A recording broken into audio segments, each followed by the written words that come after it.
been chased by dogs, and even my pet dog. Bees was another thing. I actually played the game, and when I actually saw Rambo and the cat going around here and there and chasing around, it did actually bring back memories. And I was like, I'm looking around, there's another animal around.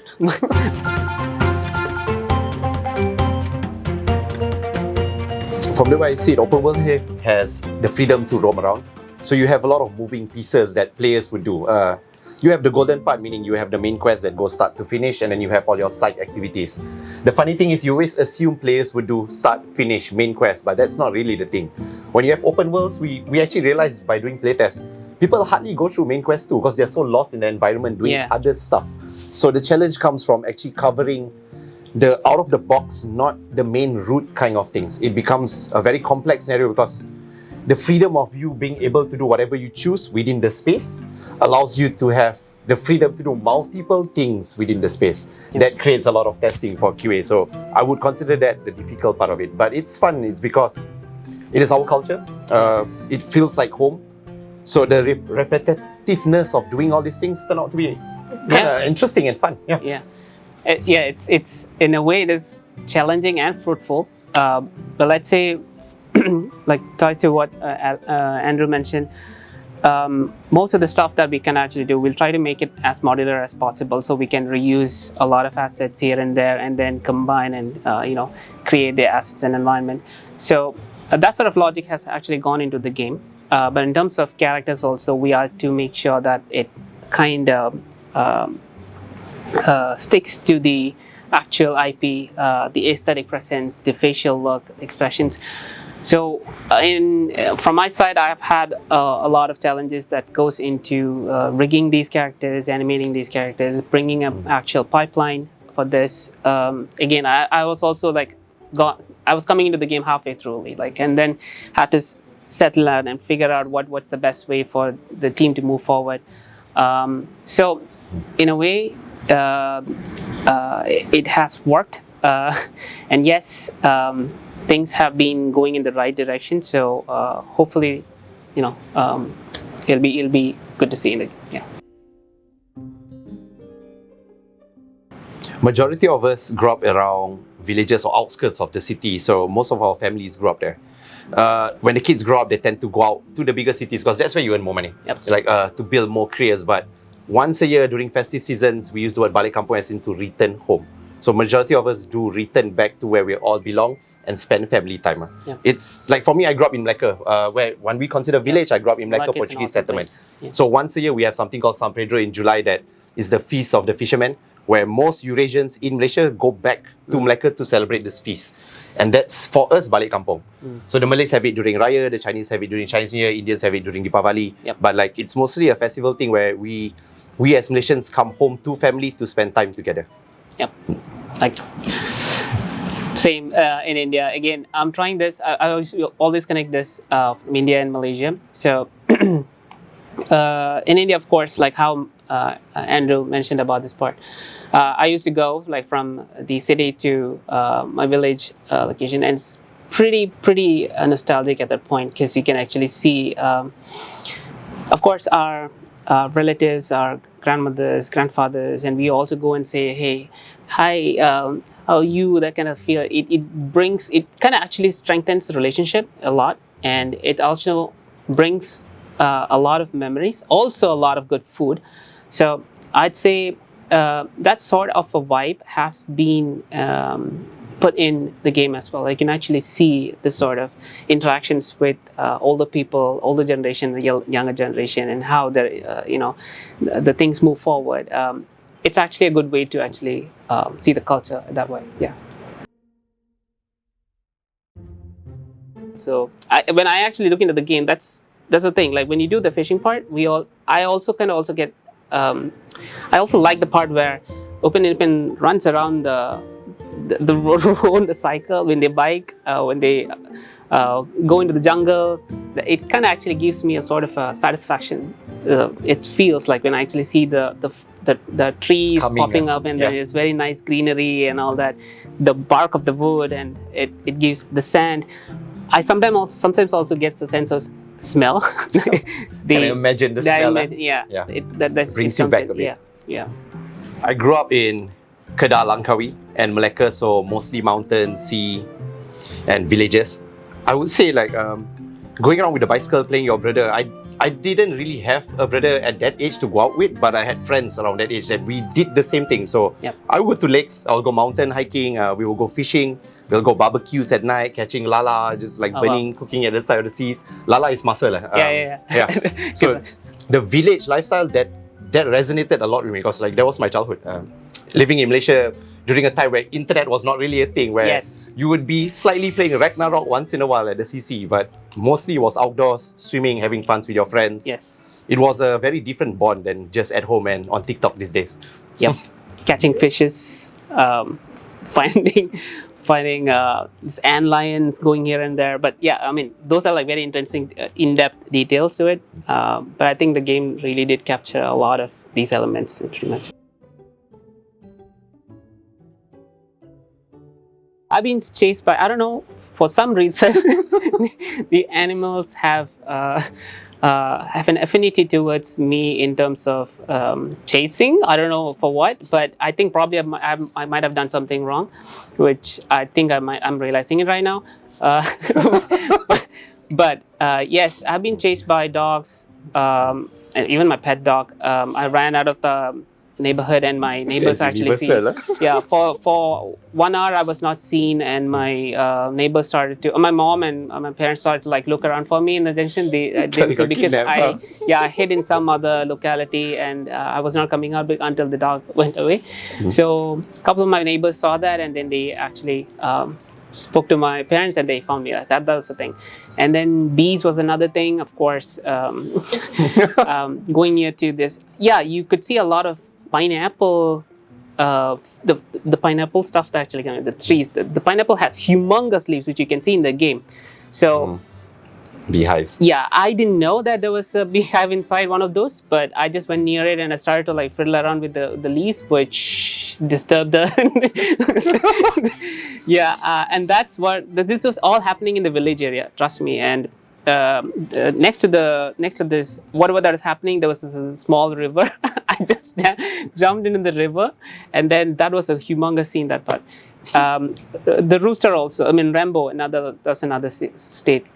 I mean, all these. I've been going through all this kind of chase and reactions. So when I actually played the game, and when I actually saw Rambo and the cat going around here and there and chasing around, it did actually bring back memories. And I was like, I'm looking around, there's another animal around. But yeah, it was fun. I feel like we want to give people the opportunity to explore and expand themselves. Being told what to do is nice. It can be fun when it's a really big open world game where you have multiple moving pieces every single corner, but we have a lot of light-hearted activities everywhere. So you actually want people to explore and find different things. And it's the same thing as how we as Malaysians, when I was growing up in the jungle and all, when you go out, you're not having a checklist of things to do. You're going out to seek adventure. You're going out to just seek what is out there. So we build the game in a way, we're not telling players, do this, do this, do this. You have markers on core important main quests, but generally it's open up, and we want you to really explore the world, go and play around with it, test all the small things that we have around it. Yep. It's more of feel how it is to be in Malaysia rather than just play a game. Yeah, you can just connect it like this. That's the purpose of the purpose of the game is like you will have all these kind of markers, even if it's limited, you'll be able to kind of explore more and more, like how you used to do when you were like a kid. Like you would try to go out and see, hey, what am I gonna go? I mean, there would not be like live markers to go show you where you have to go and all that, but you just take a first step and then you see like, this is how I'm gonna do it. Okay, I'm just gonna go in that direction and see what's gonna happen. Likewise, you just do that in the game. Like it's already there. So I think that sort of mentality basically connects always. Yeah. We have core defining areas in the map where, in a sense, the world is not similar. We're not reusing assets to a point where, oh, I've been here before, it looks very similar. So we have unique key interest points around the world. We want players, so not having a mini-map actually works in our favor in a sense, because it's uniquely developed, people remember landmarks. You know, I've been here, I've been there. And we want the players to actually get a feel of our world and actually explore and take in the world of Upin Ipin to really know how it is. Because I don't think it's ever shown in the animation. You see it, but you can't explore it. So now we've given you a world where you can explore, and we want people to.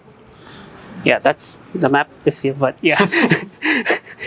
But like Andrew said, it's the map is it is there for you to actually just give you an overview of basically this is where you're going to be, but that's at the same time it's your curiosity that actually completes this map, right?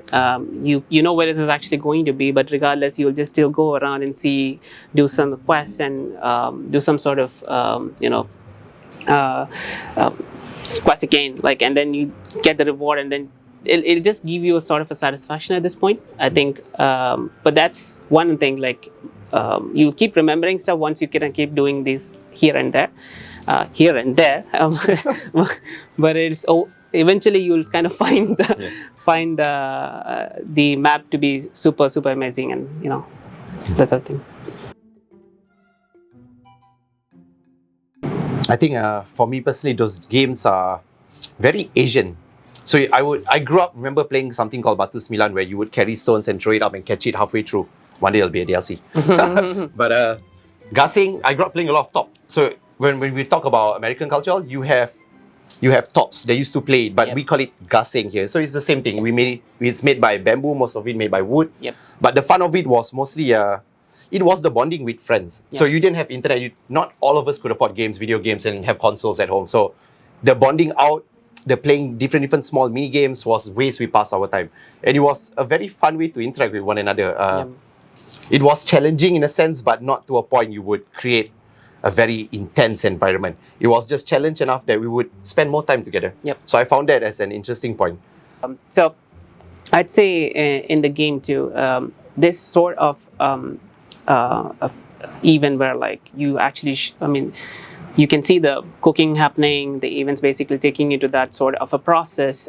It gives you this understanding that, hey, this is how a sort of a household kind of work, like a small kind of household thing. So people just go around and kind of thing. Of course, you would know definitely that this is how it is, but this is the Malaysian way of doing kind of things. And it's pretty cool, pretty natural at this thing. In terms of how the toys kind of comes into matter, like, of course, everybody loves toys. I love cars, toy helicopters and whatnot.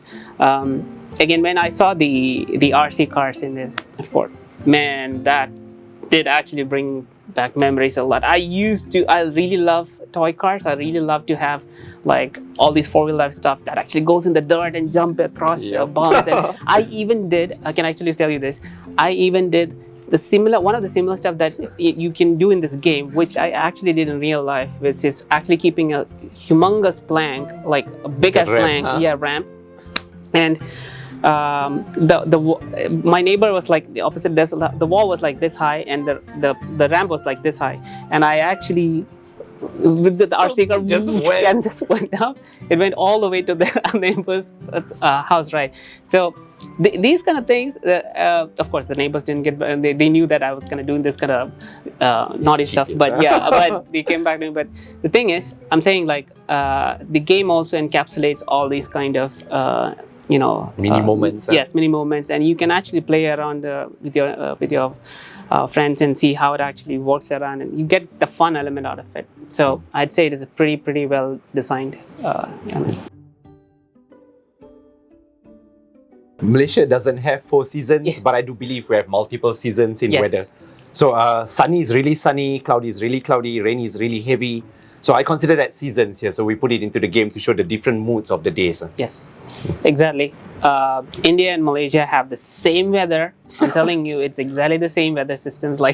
So whenever it rains in India, it also kind of rains in Malaysia. So I used to call my mom and my brother. Like I call my parents and I ask, hey, is it raining there, or is it like warm? Like usually they say, hey, it's going to be raining soon. It's going to be like it's super hot here, and then immediately I would know that this is going to happen here.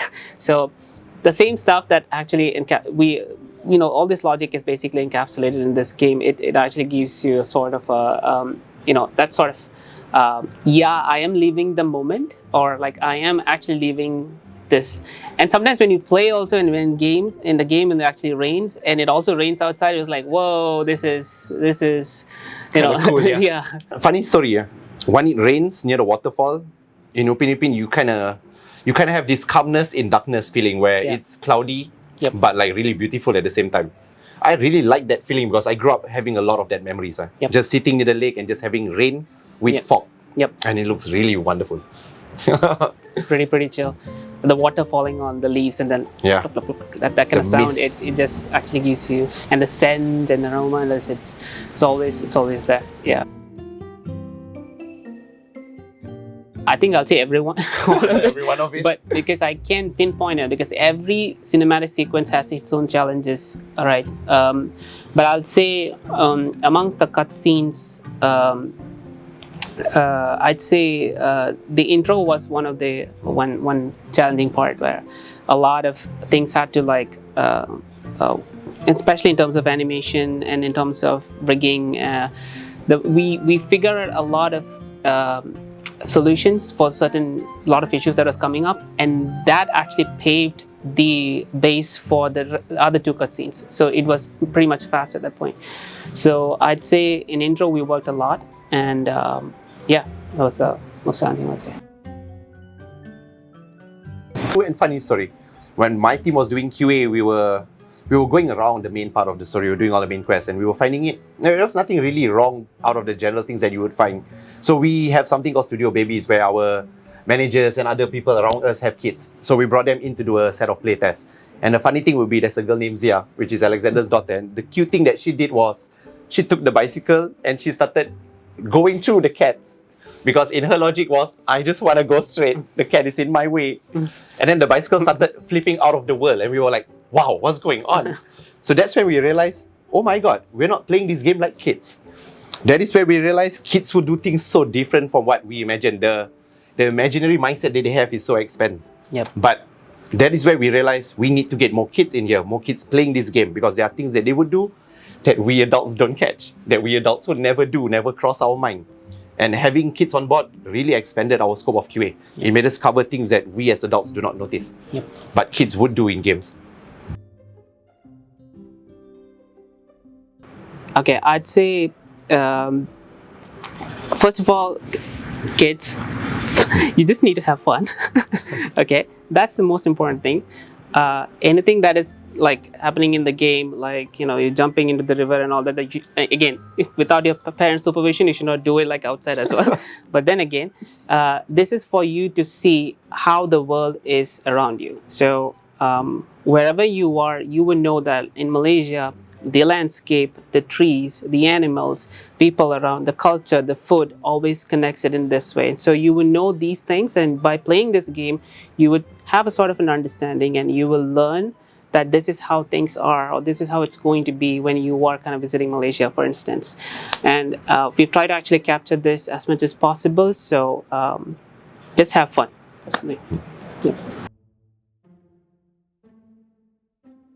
I think throughout my 9 years being at Streamline Studios, I've been on hundreds of projects at this point, 90s of AAA projects I've handled as QA manager. But having made Upin Ipin, I realized we were able to sell our image as Malaysians in this game.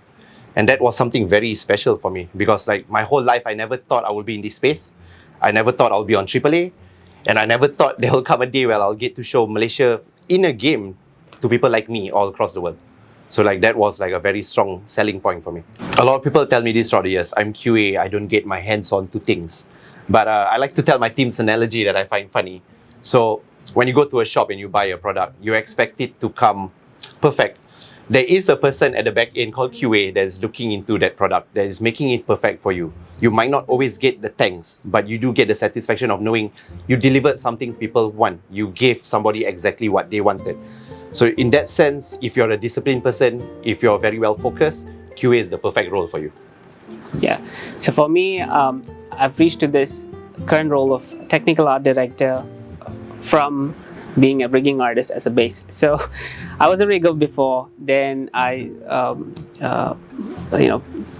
transitioned to the lead rigger, of course, senior, then lead, and then got enabled a bit of a pipeline development and tool development and stuff like that. And then I'm right now in this position as a technical art director. Of course, let's say if you wanted to actually get into this industry or into this actual field, And if you wanted to go into the rigging side of things, you can actually branch into a lot of multiple disciplines later down the line.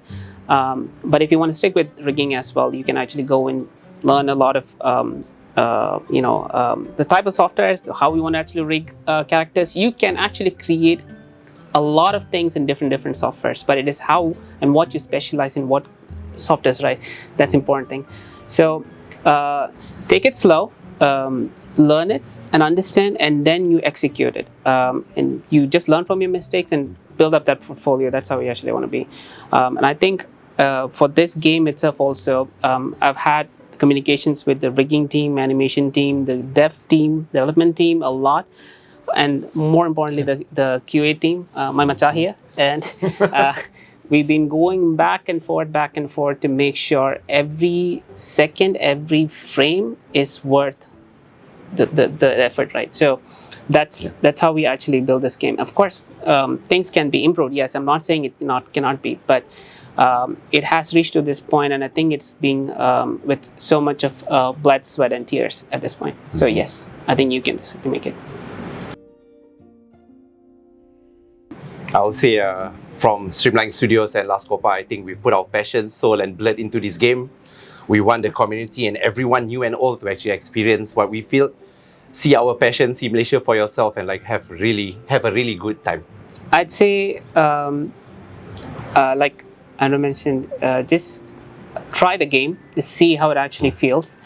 Hardcore fans, like you, old fans, will always know that there's this sense and vibe that they can actually already expect in the game itself, and based on the movies and IPs that they have already seen. So that will be continued in this game, and they can actually expect all those sort of moments that they want to experience will always be there. For the newcomers who also want to try the game, like kids, they can start from the scenarios where how things they can explore, like what they can actually achieve with these, with the sort of the quests and things like that. So I'd say it's a monumental feat at this point. So you guys can actually get a lot of really good experiences playing this game, and of course, in the future we will also have like a lot of other stuff coming down the line. Explore the world and see how Malaysia is for yourself in Upin Ipin, in our image. Malaysia truly Asia. It's going to be.